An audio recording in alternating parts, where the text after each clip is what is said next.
glória. Graça e paz da parte de Deus, nosso Pai, esteja com cada um de nós nesta noite. E esta carta é uma carta muito especial para cada um de nós, para que a gente aprenda, né, com o apóstolo Paulo, a ter uma vida cristã equilibrada, uma vida cristã, aproveitando tudo que o Senhor tem para nós de bom, né? Porque é a melhor coisa quando nós podemos nos reunir e aprendermos do Senhor. E o apóstolo Paulo, quando ele escreve essa carta, ele estava preocupado com a igreja de Filipenses. Ele queria que essa igreja ela tivesse aproveitando todas as coisas que o Senhor preparou para a igreja. E uma das coisas que eu acho interessante, e é o que vai estar sendo tratado neste capítulo 3 da carta de Paulo aos Filipenses, é a preocupação que ele tinha com relação à doutrina correta. Ele se preocupava com o que estava acontecendo naquele tempo, ali naquela região onde a igreja estava plantada.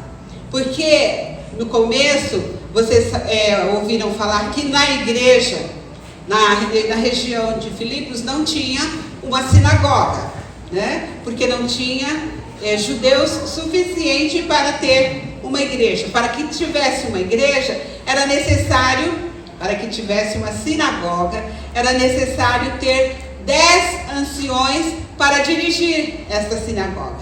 E lá não tinha. E quando Paulo chegou, ele começou um trabalho da igreja. Não foi uma sinagoga que ele constituiu. Ele constituiu uma igreja. Mas o que aconteceu? Os judaizantes, né, os judeus, começaram a saber que a igreja de Filipenses estava crescendo. O que eles fizeram? Eles foram lá tentar transformar aquela igreja que o apóstolo Paulo estava plantando de forma organizada, dentro dos princípios da palavra do Senhor, aquilo que Deus havia revelado a ele. E eles começaram a trazer alguns assuntos que eram especialmente para os judeus, como por exemplo a circuncisão.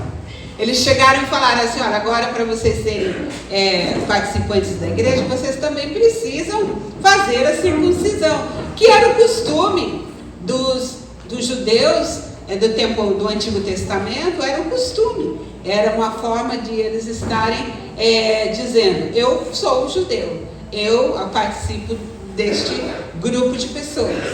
Então eles começaram a estar querendo que a igreja do Senhor Jesus também tivesse os mesmos costumes, os mesmos hábitos.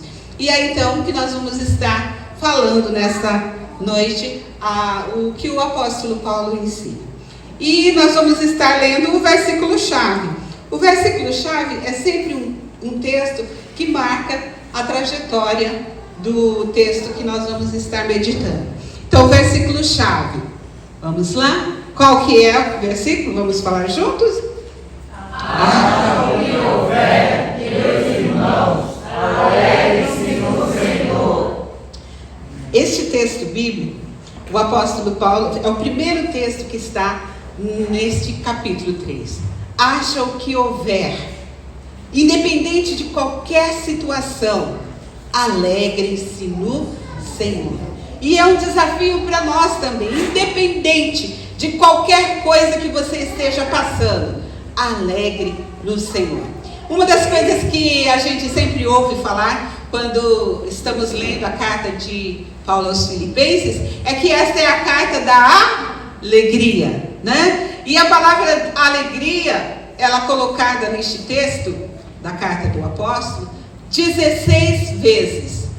E o texto só tem 4 capítulos. Então, o apóstolo ele está realçando a importância de que o crente tem que ser alegre, não é? Independente da situação. Então, quando ele fala assim: haja o que houver, alegre-se no Senhor. Se nós lermos a palavra de Deus em Neemias capítulo 8, versículo 10, o que nós vamos encontrar? A alegria do Senhor é a nossa glória a Deus. Então é isso que o apóstolo Paulo está querendo demonstrar à igreja que a alegria é que faz a grande diferença para as nossas vidas. Então ele desafia eu e você a procurar a alegria do Senhor. Amém? Então alegre-se no Senhor.